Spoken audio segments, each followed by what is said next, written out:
মানে আপনি জানেন বাচ্চা কাচ্চা, তারপরে 4 বছর লাগছে বের হইতে? হ্যাঁ। মানে এত বেশি গভীরভাবে ডুবে গেছিলেন আপনি? আমি, হ্যাঁ, এখানে আমার দোষটা আমার এটাই, আমি গভীরভাবে ডুবে গিয়েছিলাম। বাট এটা অপরাধ। হ্যাঁ, অফকোর্স অপরাধ। You R can't do that. সেটা প্রথম সাজাই। অপরাধ তার, সে সবকিছু মিথ্যা বলছে, হ্যাঁ। আপনাকে নিয়ে দ্বিতীয় রীতিমতো অপরাধ, খেলছে। হ্যাঁ হ্যাঁ, দ্বিতীয়ত আপনি জানার পরে আপনি নিজে আসেন। আমি নিজে আসতে পারি নাই ব্যাক করে, এটা হচ্ছে আমার অপরাধ। তারপরে হচ্ছে আমি ট্রাই করেছি অনেক জায়গায় কথা বলার। লাস্টলি ব্রেকআপটা কেন করলেন তাহলে? লাস্টলি পারলেন কেমনে? ব্রেকআপ আমি বলি, এর মধ্যে দুইটা কথা আছে, আমি বলি আপনাকে। যে টর্চারের যে ব্যাপারটা, এটা স্কিপ করে যাচ্ছি, আমি বলি। একদিন হয়েছে কি, মানে ও অফিসে থাকে, তো বলতেছে যে আমি আজকে রাতে খাইনি। কেন খাওনি?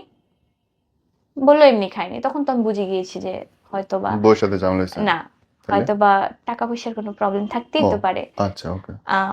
তখন আমি সকালবেলা ঘুম থেকে উঠে চলে গেছি অফিসে। নারায়ণগঞ্জ থেকে? না না না, তখন আপনি ঢাকা? তখন আমি ঢাকায় থাকি। ওকে। ঢাকায় আমি 3 বছর। ওর সাথে আরেকজন লোক থাকতো। একজনের জন্য তো খাবার নেওয়া যায় না, দুইজন মানুষ তো না। তো আমি খাবার নিয়ে গিয়েছি, 9টা তখন বাজে। কলিং বেল চাপছি, 2-3 বার চাপার পরে ও খুলেছে। খোলার পরে মানে ওর রাগটা ছিল আমি ওর ঘুমটা কেন তো সকালে গিয়ে ভাঙালাম। মানে আমি কাঠের দরজা পার করে ওর এখানে যাওয়ার আগে বাহিরে থাকা অবস্থায় আমার ঠাস করে একটা থাপ্পড় মারছে।